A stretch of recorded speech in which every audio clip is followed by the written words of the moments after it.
What questions off of this have you seen so far that I could help you with? On well, someone away. No questions? Go ahead. I actually just kind of got a question about how do you read the second, the back-to-back plot graph? Okay, that's a great question. So if you looked at the very top one, you have 20 and 25 for evening students, and you have 28 for day students. Or if you went down one, you'd have 36, 37, 30, 37, 38 for evening, 32 for day. So the middle is like the first number, and then it just goes out each way. And it seems like it's backwards because, like, if you were looking at the day students rather than 28, a lot of students, because we've learned to read left to right, would think it's 82, but the middle goes both ways. What other questions did you see? Yeah. Last 3 questions. Oh, let's take a look. So 9, 10, 11. Okay. For each of the following, explain in a sentence why the data display in parentheses is not appropriate for being the data collected. Okay, so number 9, would it make sense to use a dot plot or not? A dot plot is more of if you had A, B, C, D, F, or some sort of label where you're able to count. So what I would use on that data, because it's 67, 56, 34, etc., I would use a stem plot or stem and leaf. And that way you would be able to say, oh, I have 0, 1, 2, 3, 4, 5, 6. I don't know if I have any low scores in there. Any zeros? No. Twos? Nope. 34. So I'd have like 34, 40s, 45, 49, 41. 45, 49. So that's basically how I would do it. I wouldn't have done it as a dot plot because a dot plot would be like you're counting up. I mean, I guess you could, but the stem and leaf is going to give you more of the numerical value. The dot plot won't. And then number 10, make each car parked at the shopping mall a histogram. Oops. So number 10, a histogram. So let's remember a histogram kind of would look like this, right? But then let's think about what a bar graph would have looked like. That would look similar, but I would have categories here for a bar graph and then the number of cars. Whereas the histogram, I would have had a range of numbers. So if we are counting the cars parked, the make of each car parked at the shopping mall, I don't have 0 to 5 representing Dodge, and so a histogram would not be appropriate because you have categorical data versus numerical data. Now, if they were to change one thing in there and they said, you have the year or the decades of each car in a parking lot, then a histogram might work very well. So you could say, 40 to 50, 50 to 60, so on and so forth. Then you can just count them up. And then number 11 says scores out of 30 on a geography quiz as a stem plot. The reason I would not use a stem plot on that is typically your first number on the stem plot would be 2. So we would have in the 0 category, nothing, 1 category, all of them we listed for 2, nothing in the 3s, not 4s, 5s, so on and so forth. And being it's out of 30, you can't go any higher than that. So stem plot would just show, here's listed all my scores. So it's basically the numerical order of those scores. So it's kind of a bad choice. Any other questions off the homework?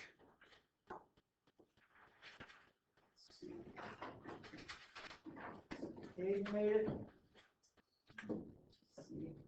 Hey, we got a quiz we got to make up, huh? Oh, yeah. They do that before. Yeah. I should be right next door. Come on into the office.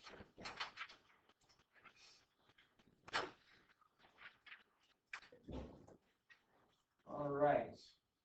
So, we feel good about the homework? Seem okay?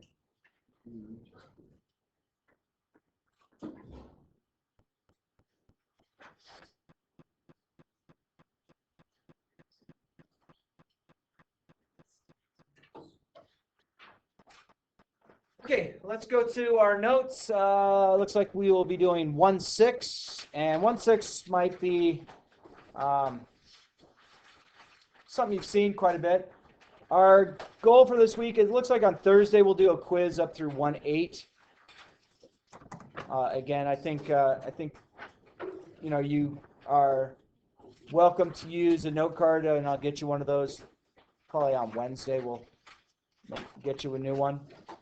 Not that the old one's not good, it's just you might want to add additional information or take things away. All right, so 1-6, we're talking about measurements of center and percentile. Center and percentile. So before we get into this, let's talk about a few things that take place. I'm going to draw, and this will lead into it. This is called a normal curve. And things that generate a normal curve pretty easily is if you were to take a set of 6-sided dice, 2 of them, and you keep rolling the dice, the most frequently occurring number would be 7, and then 6 and 8 have the next highest probability, and then 5 and 9, 4 and 10,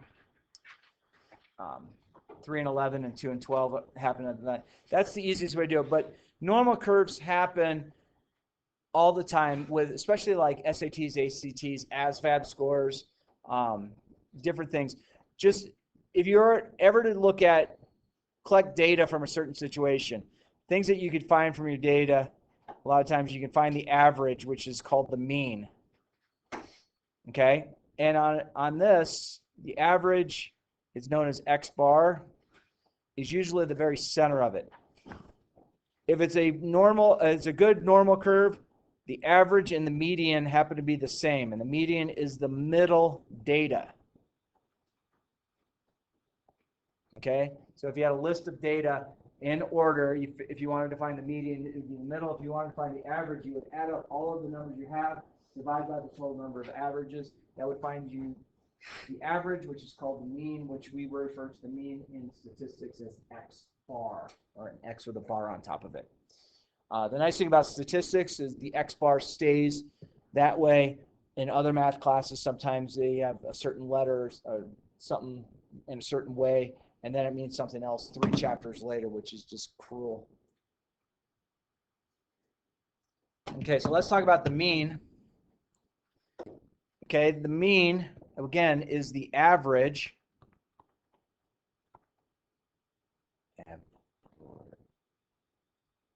Average. That's fine.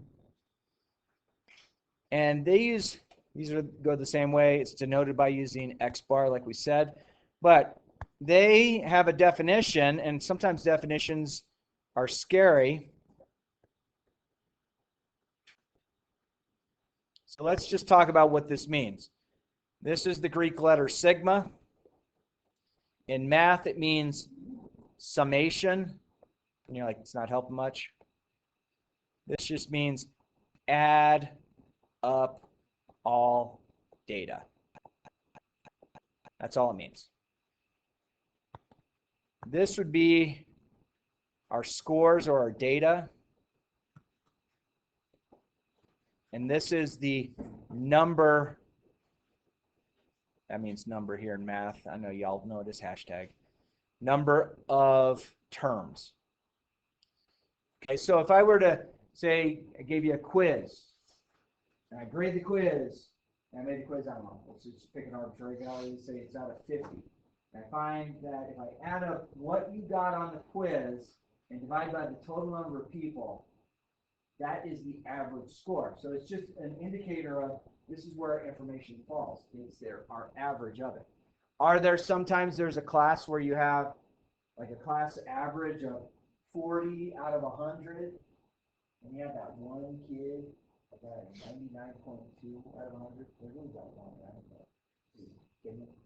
right? But then there's also the opposite end where you might have a bunch of people do really well on a quiz, and then you got the one kid who has the 12%. So there's just different ways of looking at it. Again, the mean is the average of scores. The calculator will do it easily, nicely.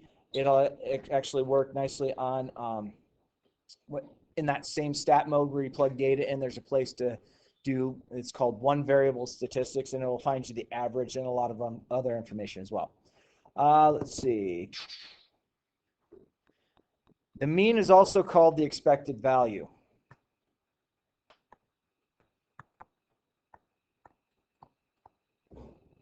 Expected value. Now, the expected value is something that you've seen because you've a lot of times given, well, let's just take the ACT. Have there been a lot of people that have taken the ACT, and has it been offered a number of years? Okay, so do you think that up until 2 years ago, ACT scores were probably had an average score that was all about the same? Yeah. Now, this year right now, ACT scores might be a little bit lower. They might be a little bit lower because this whole coronavirus thing, COVID, whatever you want to call it, kind of goofed up education a little bit. And I know that there were some teachers that did a great job. There were some teachers that just gave up. There were students that did a great job, and there were students that, you know, they went on. I know they came out to my Zoom meetings when we were just, you know, doing that last year. And I would know that they weren't there because I would end the Zoom meeting and I'd be like, Billy, you there? Billy. Billy. Billy's down in the basement playing video games. Right? So, I mean, there's just different things. So I would say that the SAT or the ACT scores might have a little bit of a dip, not because Cherry Creek students necessarily did poorly, but I think as far as the nation goes, there's been all kinds of things. There's been a lot of people blaming, oh, this is because of my kid can't, because I had a conversation with a parent the other day.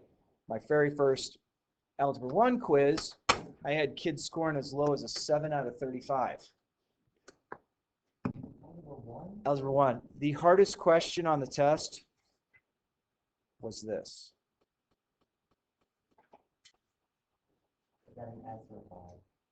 That is a -8 plus 5.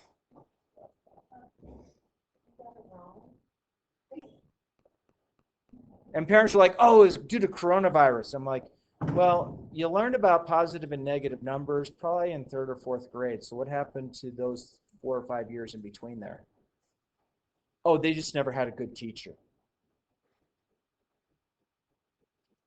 Okay, might be.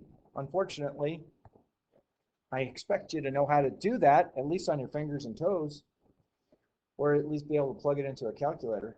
Unfortunately, it doesn't always go that way. All right, so it says the mean is not only a way to measure the central of data set, it's quite often, but it's not the best way. The mean is, the mean gets influenced by something called an outlier. So if I were to say we have an average, and like, let's say I taught 2 sections of this class. So this section, let's say, had an average, so period 1, let's say we had an average of 41 out of 50. Okay, 82%. But let's say I went up to Mr. Mimac's AP statistics class, and I grabbed like 3 of those kids that do really well with statistics, and I added their scores in.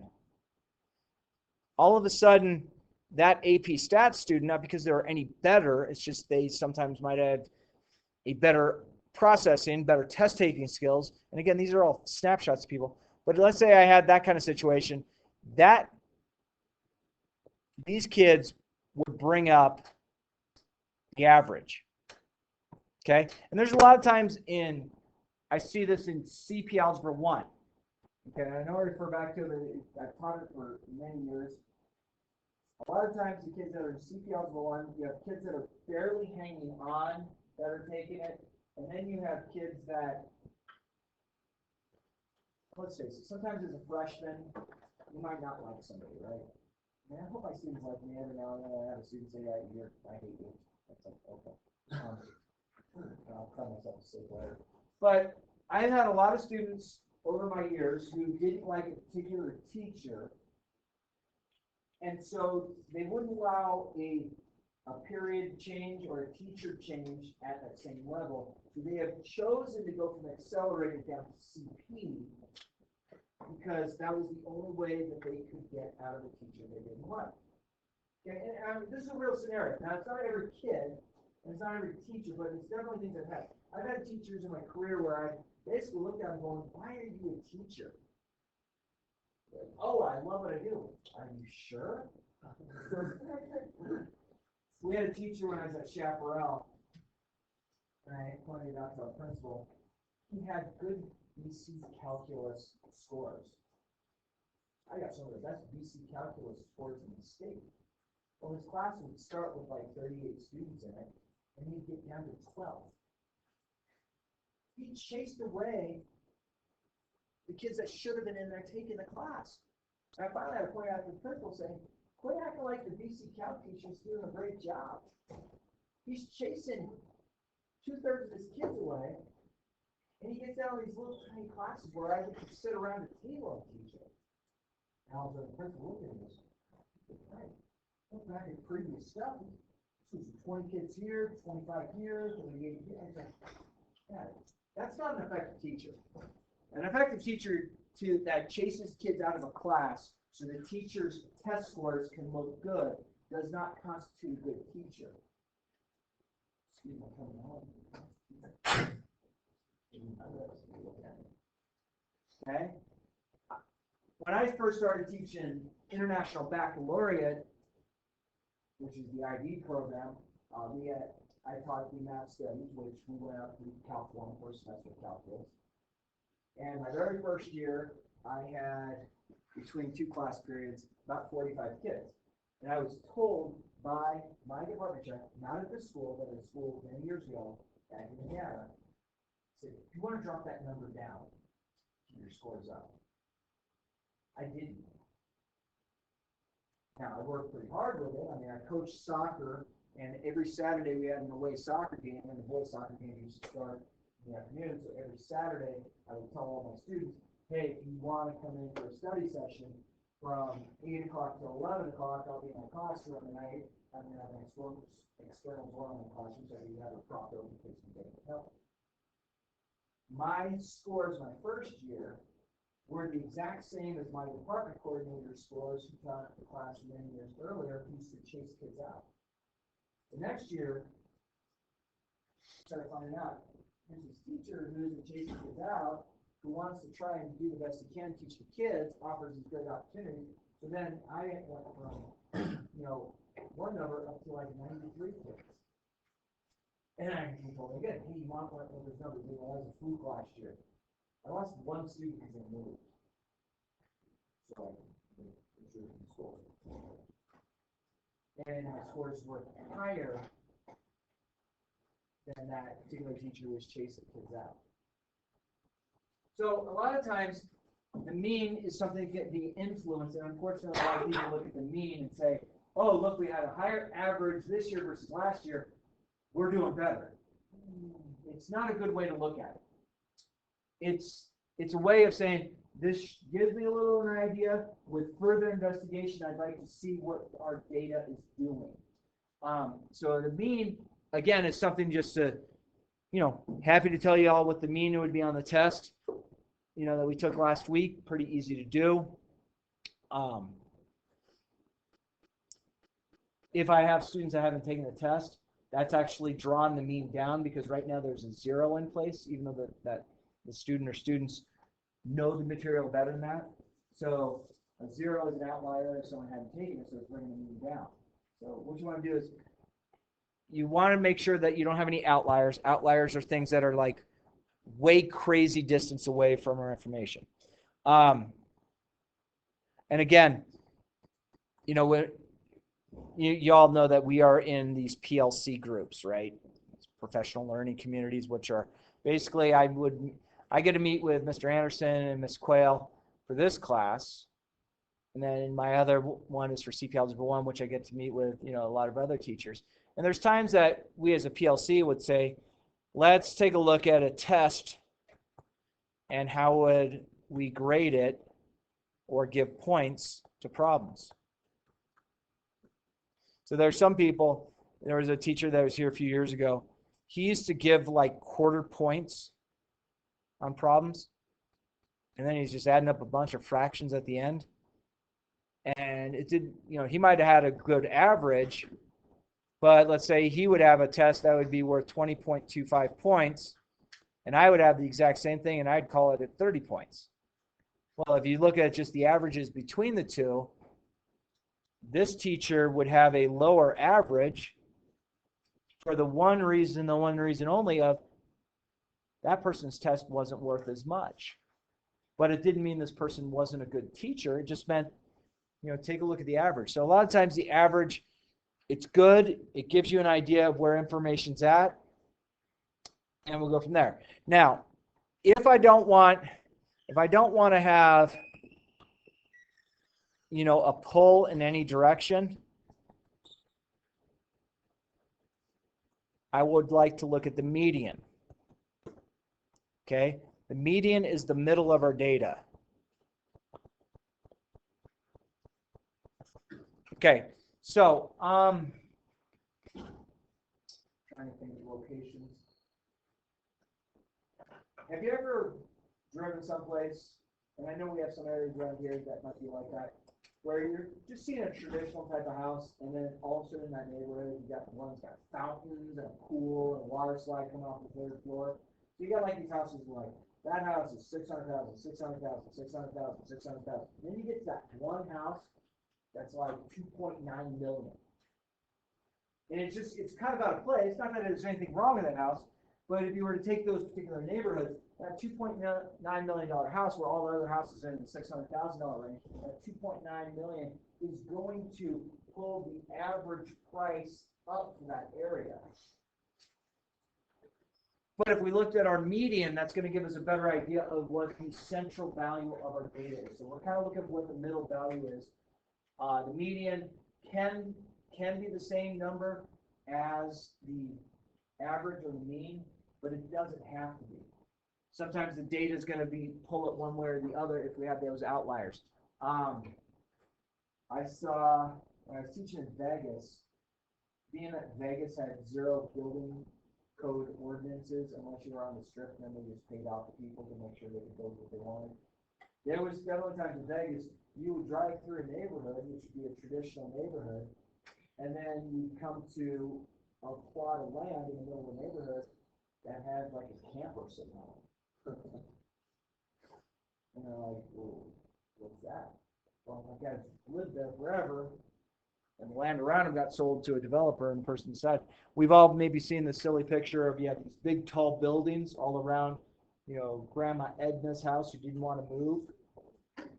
Those are all silly, and there are certainly things that they try to dissuade, but what I'm trying to point out is a mean, an average score, which is just a snapshot of one piece of information, can get influenced because of something that's really expensive or really good, or something that's really not expensive or not really good. If I were to ask you all, you know, y'all go to Starbucks, and I bet you've been there like at least once in your high school days. Agree? It's kind of pricey, right? Now, I'm not saying that it's a bad thing. It is what it is. But you might have some students that might have figured out that McDonald's, I can get the same kind of coffee with syrupy stuff and ice in it. It's pretty similar, like a buck. So if I were to walk around our campus and say, Starbucks, Starbucks, Starbucks, Starbucks, McDonald's, and McDonald's is going to bring the average price of what Starbucks or the coffee drinkers have. Okay. Then you got people like me that just make my own coffee, which costs me about a penny a day because I buy the big things from Costco that I have to crawl in and rappel down and get this coffee out of such a big bucket.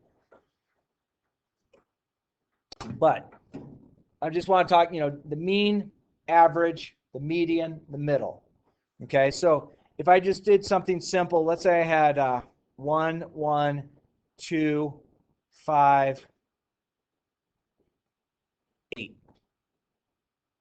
Let's just say this is some sort of data. I happen to have it in order. If I wanted to find the average, I'd go 1 plus 1 plus 2 plus 5 plus 8. There looks like to be 5 pieces of data. 1 plus 1 is 2. 2 plus 2 is 4. 9. I get 9. I get 17 over 5, which is 3 2/5. That's our mean.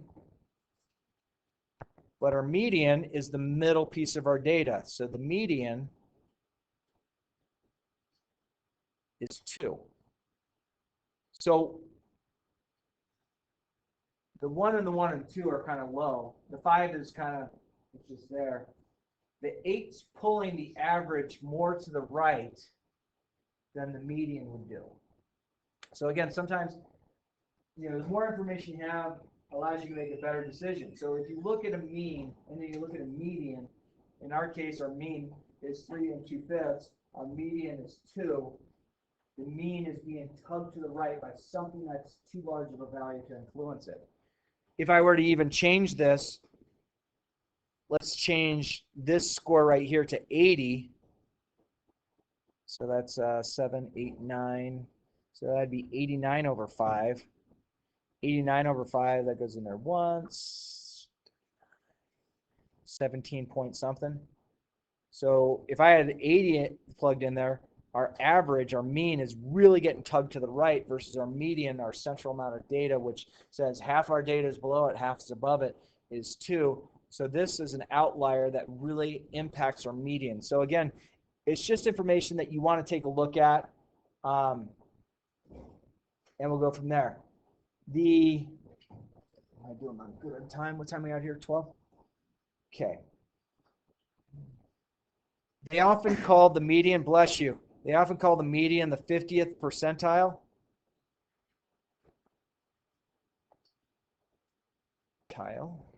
Which means half your data is above it, half's below it. And then let's take a look on the graphing calculator, see if I can pull this up. Thought I had it still pulled up. Go down.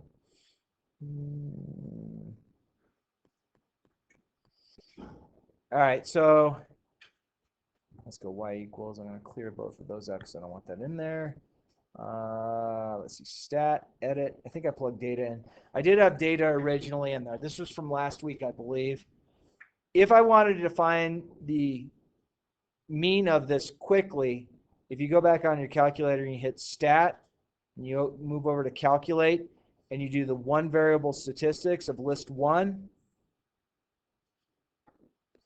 once you plug your data in, it tells you that the x bar is 74.3. The summation of x, that means all the scores added up, is 1709. If I square all of my scores, I get to 128,000. And then I have SX and phi x. This is standard deviation. I'll talk about why there's 2 different ones in a little bit. We have 23 pieces of data with ours. The minimum value is a 53. Q1 is a 68. We're not quite there that, but the median is a 74. So if I have a 74 median and a 74, look at that. I have a 74.3 average. My median is also 74. That means our data is pretty centrally located. It doesn't mean that we can make decisions based off of it, but then this tells us some more information. Talks about Q3, which we'll get into. Our maximum score has to be 92. So there's definitely good information that comes on the graphing calculator. And again, if you wanted to use your graphing calculator for any of the problems, go into Stat, Edit, clear out your data. Don't hit Delete. Go up to L1, hit Clear, move it down and clear your list. Put whatever new list you want in, and then you go back into Stat, move it over to Math, find the one variable stats, and it would easily find you that. But there's a lot of more information that it finds that you don't necessarily need yet. We will be getting there. But questions for me. That was 1-6. We're good? All right, what do we say? We take this for tomorrow's assignment. 1-6, 1-6. All right. Yeah, so why don't we take a look, have you all do this for tomorrow. Page 10, oops, come on. Page 109, 110. And, you know, if you ever get stuck on a question, you can email me. I don't know if I would respond to it right away. I've had students that email me at like 10 o'clock at night, and I don't see it until 5:30 in the morning when I finally turn my computer back on. But that's what I have. And then it looks like tomorrow we will do a review. So I have to change my board a little bit, but that's okay. And then I think by Thursday we should be ready to take a quiz up through 1-6. And it's 1-8, but I'll change that. We good in the hood?